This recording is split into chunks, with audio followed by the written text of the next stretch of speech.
truly want your relationship to work this year, you must avoid these few things. You see, it is very easy for anyone to wish your relationship works well.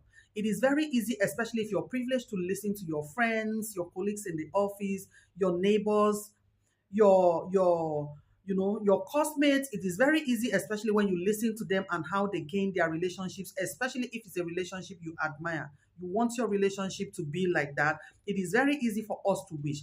And like I used to say, whatsoever you want to receive from a relationship from your partner, you have to be the one to start it first. You see, a lot of people avoid giftings at early stage of their relationship, maybe because of their past experience.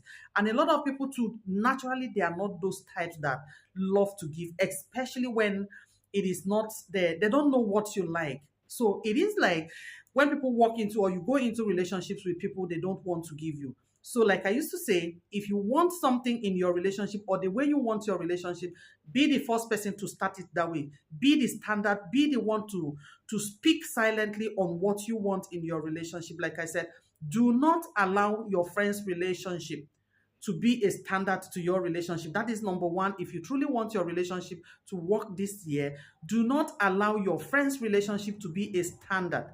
You must learn to make it work.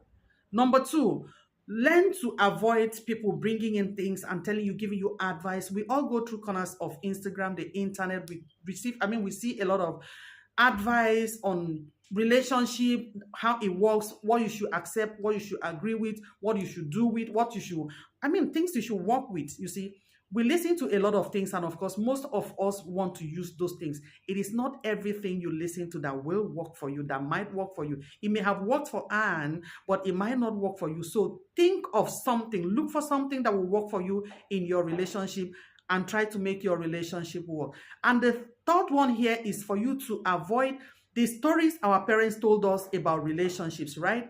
Avoid using those things because their time was their time and their time was a different time. There were two different people in a relationship. So avoid those standards you have learned from your parents. Our parents, yes, in a way, they are our standard. We love everything. But should there be any part of your mother's relationship or your father's relationship when they started that you think or you know sincerely it is not of a standard? Avoid using it as a standard to your partner. God bless you. And of course, I wish you well. And I know if you can use these tips, it will help your relationship to stand and work better this year. God bless you. I'll see you again in my next short video. I remain your end.